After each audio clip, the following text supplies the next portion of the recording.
can you see this person's perspective, but can you see beyond this barrier that is in front of you right now? And we do get to that place of gratitude and actually appreciation. Now, it takes us refusing to stay in a victim mindset in order to do that. Gotcha. We're good. Yay! Look at us. Well, Teri Pugh is a little under the weather today, so our special guest today is Steve Roehm, Nashville hypnotherapy, and I don't even know what hypnotherapy is, but I experienced it this morning. Yes, you did. Holy moly! And everything virtual. Yep. Yeah. Well, you're sitting in my office right now. This is it. This is where I work every day. Yeah, and have for 4 years. My clients are everywhere. So I noticed that, but can I actually saw online, and it is, not only do people experience great things by coming to you, Steve, but they also learn your technique. You do two things. Yeah. I do teach other hypnotherapists and people who want to learn hypnotherapy and help others. I don't just teach hypnosis, though. What I teach really is how to help people change. And I've got students scattered all over the world. I've got a group right now that I'm working with for about 6 months, my elite group that I'm mentoring for 6 months and developing their skill set and working on their businesses and developing the mindset. Because it's a business, and like any business, you've got to have the right mindset or you're not going to make it, but yeah. I was blown away by all the people who learned, but they used it for themselves. And one of the premier speakers in our world today is a man named Mike Hyatt. I met him initially when I got my first book deal at Thomas Nelson. But I'm like, if that's Hi, I'm Michael Hyatt.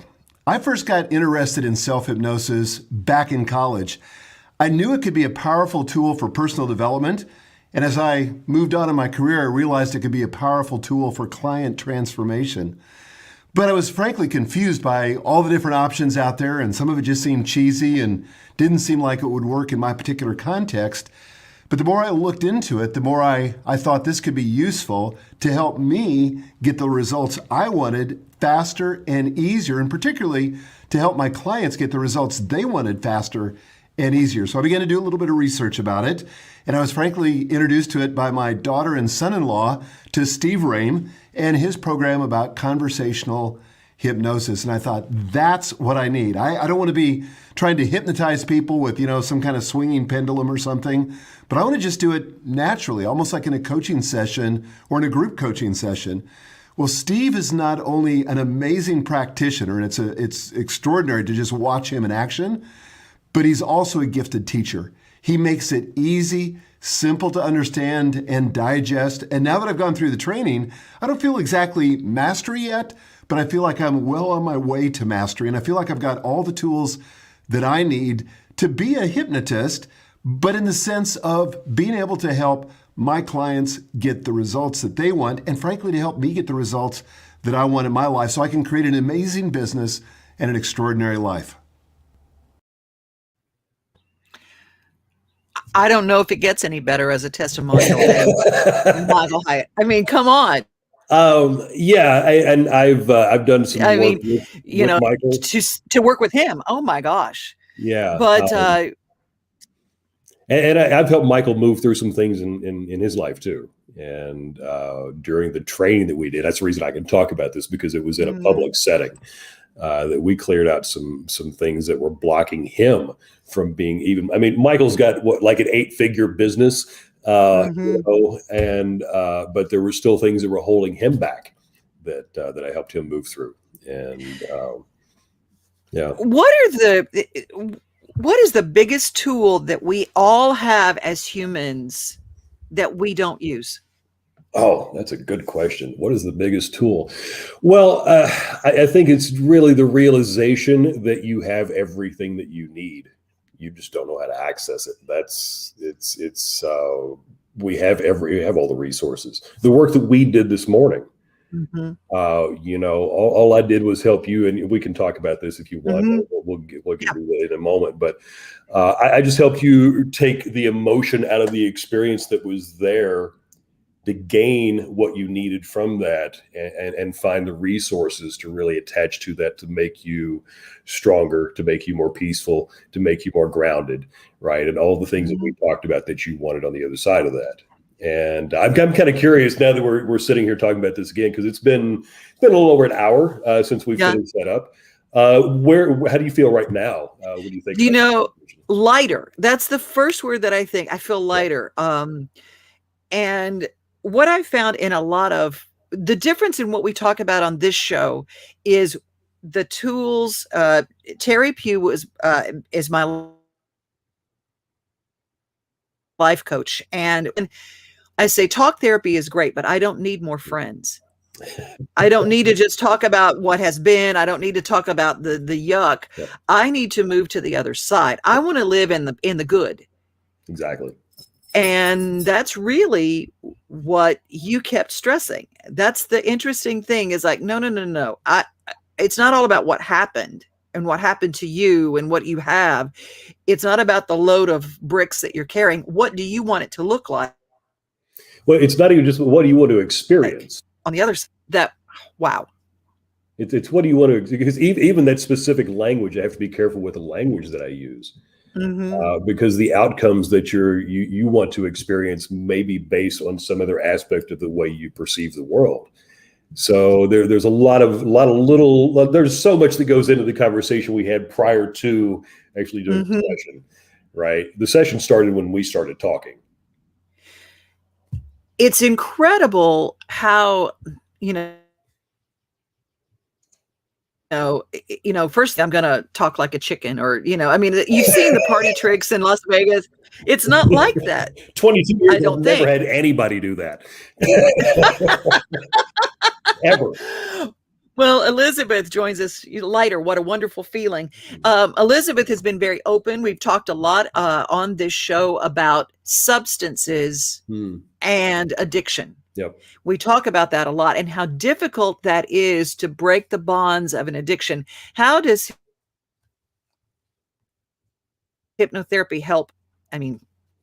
Does it? Well, it's not just breaking the bonds of the addiction. It's what's driving the behavior. What are you covering up? What are you hiding from? What are you running away from that addiction is feeding for you? Because I can guarantee you that whatever behavior you have, it doesn't matter what it is, it's got some benefit for you on some level. Whether it's gaining weight because you're hiding from something, whether it's using drugs because you want to face something, whether you're self-destructing because it's easier to do that than deal with the situation you're in. It's really what I want to look at is what's the core of this? The addiction, the behaviors, those are surface level. That's what people come in, they go, I need to quit smoking. Well, that's the surface level habit that you're experiencing. What's driving that behavior? What do we need to clear out so you have more of a connection with yourself? And it's easier to move forward in a way that's going to be healthy because you actually want to be healthy for yourself. Okay, you brought up smoking. I do have a testimonial set up. How long does it take someone to stop smoking if they come to see you? I schedule out about 2 hours. What? And yeah. Well, it happens faster than that, but they think it does anyway. Because again, the conversation is a big part of what I'm doing. It's that beginning piece where we're actually having the conversation, where I'm getting to know you. I'm already starting to plant ideas and suggestions, and I'm eliciting responses from you. Because one of the things, do you mind if I say what you told me earlier is your initial outcome? Yeah, go ahead. Okay. No, go ahead. When I said, what do you want on the other side of this? You said, I don't want to feel this knot, which is not the outcome that you really wanted. What you really wanted was to feel peace, to feel grounded, to feel like you're in the right place where God put you, right? To be here, to be centered, right? That's what you really wanted. But the problem with what most people think, and you asked me something a while ago, what is our biggest asset that we're not using? Mm-hmm. Well, something that we are using that we shouldn't be is actually focusing on everything we don't want. Oh, yeah. Yeah. You know, and what I talked about earlier with you was when you know, if you're going to go on vacation, where are you going to go? You know, you're going to have a destination in mind. You're going to spend time actually planning that out. You know, I had a client not long ago who spent 2 weeks in Europe. Do you know how long he spent prepping for that? Months and months and months. But he had no idea what he's going to do for the next 5 years of his life. He didn't even consider any of it. He didn't even take 2 weeks to consider the next several months. Well, there are a lot of people watching right now, and then let's talk a little bit about what some of the folks are saying. Elizabeth says, words matter. I realize that when looking at Steve's website. Weight release hypnotherapy rather than weight loss. Yep. Weight relief. Okay. And boy, that really, people have already been going to weight release hypnosis. Well, yes. Brenda wants to know Stephen Bridgman. Went to high school with Steve Roehm. Small world. Stephen Bridgman says hello. Hey, Steve. You know, the thing is, who wants to lose anything? Mm-hmm. Yeah. If you release it, it's just not yours anymore. You let it go. There's freedom in that. There's going back to that lightness you experienced a while ago, or you're probably still experiencing, and probably will be more so over the next several days. But it's letting that go. And the thing is, when people talk to me about weight, it's not the weight that they're experiencing that's the problem. Right. That's what's manifested. It's whatever they're covering up, or whatever they're hiding from, or whatever that food is doing to satisfy for them. You know, maybe it's filling some void that they need filling, that they're not getting satisfied in some other area of their life. You know, maybe it's I had a client one time who was about 80 pounds overweight. It's because she'd been married to some guy. I'm not going to say what I was going to say, but she was married to this guy, and she gained this weight because she didn't want to be connected to him anymore. And even after the divorce, she held on to the weight because she didn't want to meet him again, no matter what name or face he had. Man, Brenda, her comment, at age 60, why can't I find out what I am covering up with obesity? Ooh, there's the $1 million question for everybody who carries extra. Well, the question is, that's a question, but it's not the right question. And that's where I come in. It's asking the right question. I'm going to ask you questions you're not going to ask yourself. Mm-hmm. You know, and I'm going to hold your feet to the fire until you answer it. You know, if I work with somebody, I work with them. You know, I'm not, like you were talking about a while ago, I'm not here to be your friend. And there may be some points when I'm working with clients, they don't even like me, and that's okay. I don't care if you like me or not. I'm here to help you get from point A to point B. You know, but you have to understand what that point B is. I want to talk about the magic that just took place this morning, because I just went through this with you. Yep. Traumatized you in your past. And it comes up and you get a physical, visceral reaction to that. Well, you did. I did. I did. Can I talk about that language for a second? Yeah. Yeah. Okay. And this is going to be really important for the entire audience. People have a tendency to do this, is they go you, when they really mean themselves. Yeah. And by using that you, what you're doing is you're creating a disconnect. You're creating a dissociation from you and that problem, and actually separating yourself from the possibility of even doing anything with it, because it's not yours anymore at that point. Okay. Now, and you'll start hearing this in conversations everywhere. I hear it all over the place, and I pick on my clients a little bit. They think I'm doing it because I'm drilling into the language they're using. And something else, it's not just that you're experiencing, it's something you did experience. True. Try to experience that right now, that feeling you experienced this morning when we started. That's the magic thing I'm getting to. That's the thing that I'm getting to, is that now I'm trying to think about the trauma that I talked about with Steve this morning, and it's like it's gone. That wasn't a short-term thing either.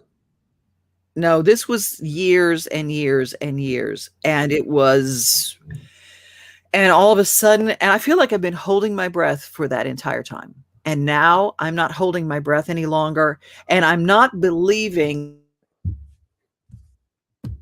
to think of it, and it moves through so quickly. It doesn't resonate. You know how when you think about something that has happened to yourself, when I think about it, there you go.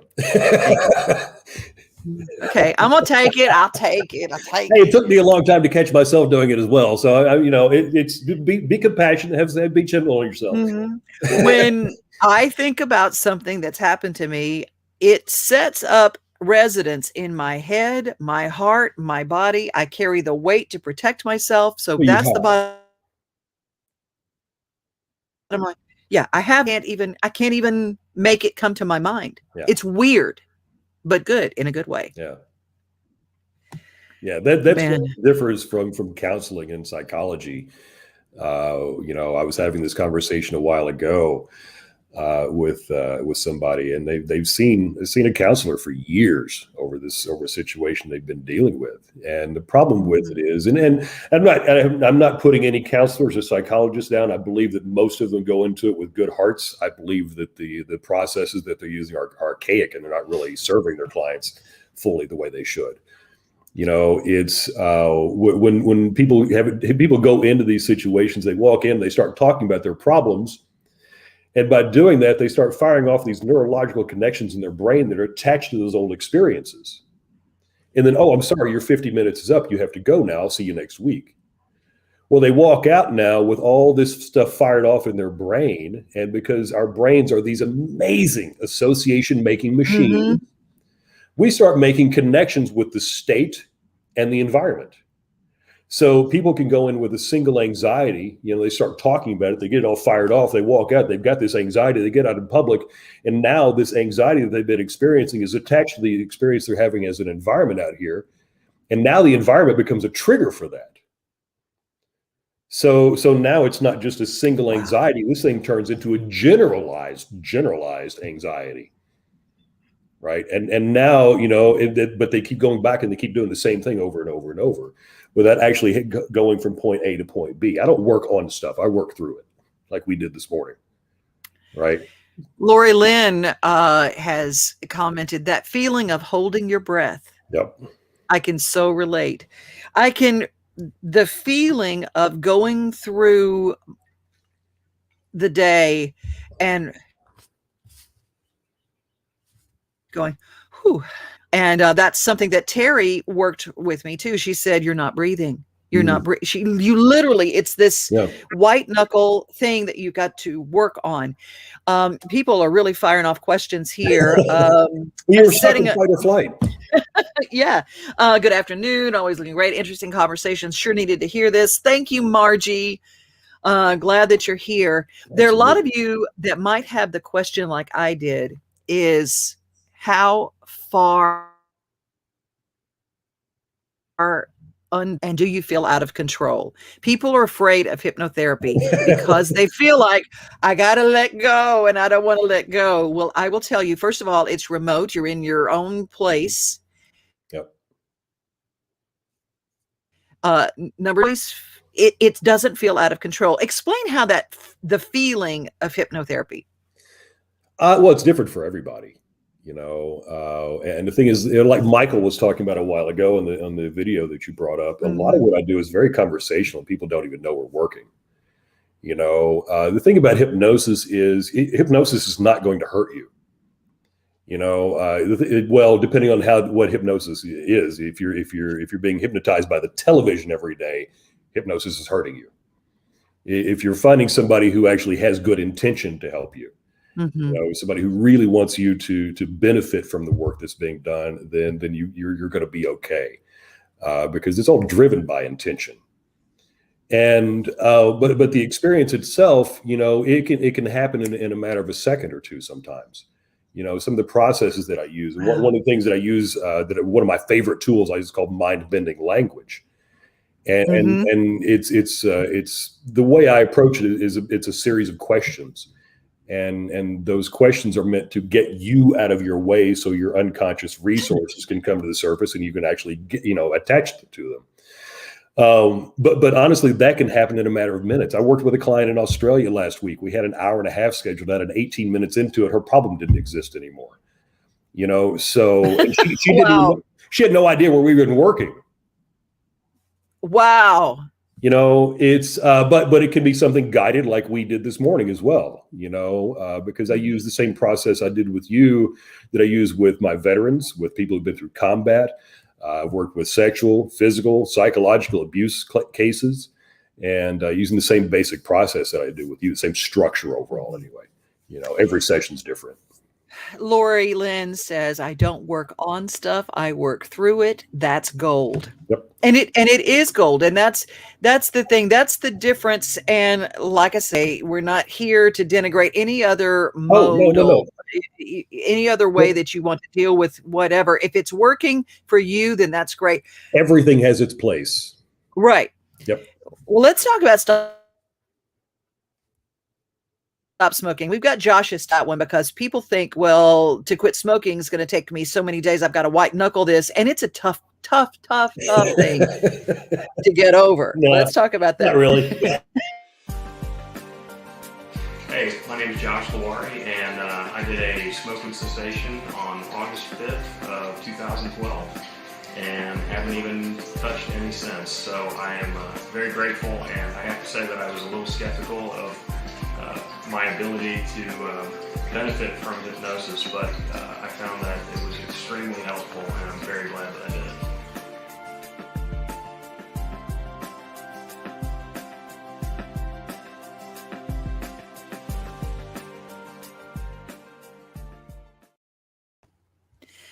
Wow. One session. And for about 95% of my clients, yeah, with the process that I use, yeah. That's most people think of when they're trying to get through something, it's going to take lots and lots and lots of sessions, and you don't work that way. No, there's some things I talk to all my clients before I work with them. Okay. Mm-hmm. So I don't make people quit smoking. So don't call me and say, make me quit smoking. It's not going to happen. I'm not even going to take you as a client. The conversation will be over very quickly. If you want my help and you want the outcome, then I'm happy to help you do that. But, and don't call me and tell me my husband needs to quit smoking. I get it. When he calls me and tells me he wants to quit smoking, I'm happy to talk to him. Yeah, right. I get well-meaning spouses and parents and all kinds of people going, I'm going to pay for this session for this person. Yeah, give me a call. We'll talk about it, but we'll see. If the person isn't interested, then there's no point in even going and having a conversation about it, because I'm not going to waste your time or money. That's not my goal. I want to help people get to the other side. Now, I can't guarantee it's going to happen in one session, but that's always what I'm after. And that's true for about 5,000 people so far. So it's really good. How long have you been doing this? 22 years. 22 years. So you've really fine-tuned what you do. Oh yeah. And it was very quick today. And I thought, now here's what I did. Excuse me. I thought that I had my show prep for my Main Street Today. I was working on that. I've got show prep going on. I can't concentrate, blah, blah, blah. This probably is not going to work, but okay, I'm here and I'm going to do everything that I need to do. And magic happened. Wow. And Elizabeth says, I love this. I may be an open book, but I still carry those rocks and that tension in my entire body. It's been released. Mm-hmm. Oh, that's good. Well, that's the thing. The unconscious mind is going to manifest these things, the stuff that we carry around, whether, again, intention in the body, whether you're in fight or flight, whether you end up with bad behaviors that cause problems, or pain and other health issues. All kinds of stuff can manifest from old stuff that we carry around. And being able to release that, but not just release it, but gain what you need from it. And that's the huge part of what we did this morning. It wasn't just letting go of the pain and the frustration and the anger It's like the wisdom that it came from that, and it's going to continue to unfold for you for months probably. As you're getting new perspective on this and understandings from it. Because the hardest things we endure in life are the ones that teach us the most, but we don't see those learnings in the middle of it. And have you watched people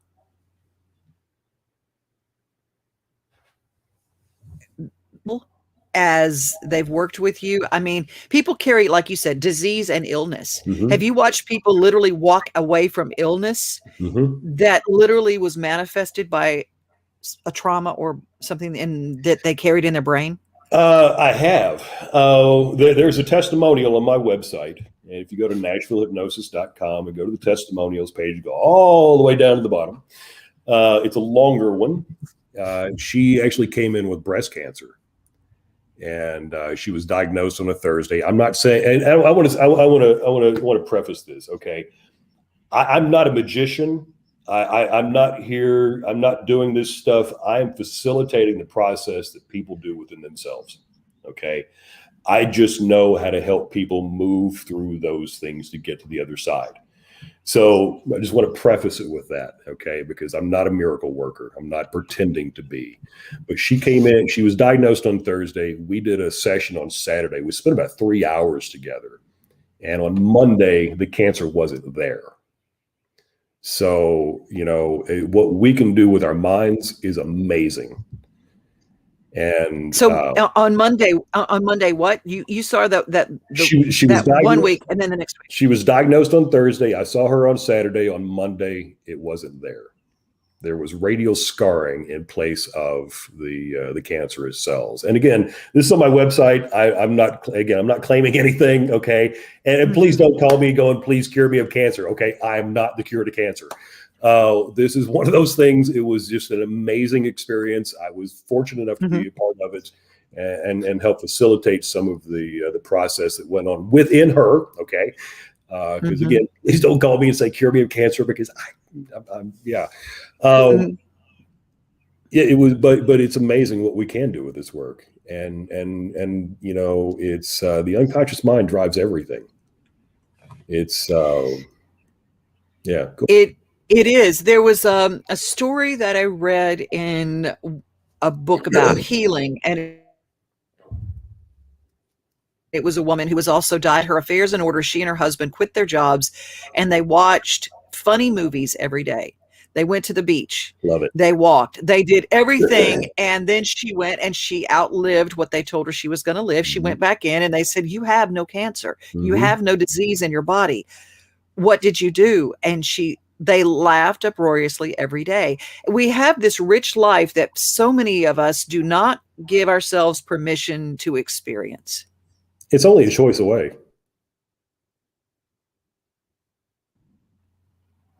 Wow. Okay, that's one of those things. Write it down. It's only a choice away. Everything is. You can choose how you're going to experience anything, how you're going to handle anything. I mean, everybody here has dealt with somebody who's been angry, right? And we can either deal with it with anger, or we can deal with it with compassion, or we can deal with it with laughter, which sometimes has a tendency to fuel the fire. But sometimes that's fun too. But it's your choice of how you're going to react, actually, it's your choice of how you're going to respond. If you take control of your mind, and one of the things I encourage all of my clients to do is learn how to meditate and realize that the experiences that you're having, they're not you. They're just experiences you're experiencing. Oh, that's good. It's well, think about this. It's if you're sitting here, I'm sitting in front of a MacBook right now. Okay. So if you're sitting here watching this on a computer, you'll kind of get the idea. This is the unconscious mind. Okay. The computer itself, I have no idea what's going on down there. And honestly, I don't care as long as this looks right. As long as everything on the surface of my life is okay, everything down here must be going okay. But the problem is people are carrying around old programs that served them well at some point in their life, but they've upgraded their operating system, and now the old programs are causing glitches in their lives. And until those old programs are replaced or upgraded to where they are, and it's going to be congruent with who they want to be in their life, it's always going to be a glitch. Whether, again, it's be behavioral, health, whatever it is, whatever it turns into. Steve, Brenda wants to know, she says, I want that amazing life. Why can't I have that amazing life? What is an amazing life? How have you defined amazing? Maybe you're just a choice away from amazing. You just don't realize what it is because you're trying to not have something else. I don't want to feel like this, or I don't want to experience this, or I don't want this in my life. What do you really want? What is amazing? Define that for yourself. Define what amazing is today. What can you experience that would make you even this much happier today? You know, it's almost that, you know, the vision board. You know, if you mentally create your vision board, not just the physical thing, that's great. And that vision board, we talk about that a lot. And Teri Pugh is the one that introduced me to how to create those vision boards. But we can do that with our minds. And if we don't know what we want, we never know what we're going to get. Literally. Yeah. Can I talk about something we talked about briefly this morning? Yeah, please. The I am. Okay. Yes. People have a tendency, and I hear this from these gurus. I am happy. I am happy. I am happy. I am happy. Well, maybe that's bullshit. Maybe you're not happy. Excuse my language for all your guests. But, you know, are you really happy? Or are you becoming happier? Because if you say, I am this, and you're not even experiencing anything remotely close to that in the moment, you're just lying to yourself. And your unconscious mind's going to go, no, you're full of crap. You're not experiencing that. I'm becoming happier with every breath. I'm becoming happier with the next thought. I'm becoming more successful with the next action. Right? Now we're creating process. Now it's something that you're doing. And then you can get to being when you get there. But you have to go through the doing to get to it. Wow. And I will say that it's not all roses and whatever. There might be tears. There might be some stings, you know, and Teri always calls this, when we talk about this, might sting a little. But when we begin to take responsibility for what's going on within us, then we can do something about it. We can only change what we are responsible for. But if we're not taking responsibility for anything, we can't change anything. Yep. Yeah. Stop putting the blame on everything outside of you. Yeah. You know, I was hurt, therefore. Yeah. Well, it's okay. Be hurt. There's nothing wrong with being hurt. But if you're going to hold on to it and use that as your life fuel, then you're making a huge mistake and you're not living. You're going to wake up one day and realize that, you know, your life is gone, and this is all you get. We get this time. This is it right here. Where are you? Where are you in there?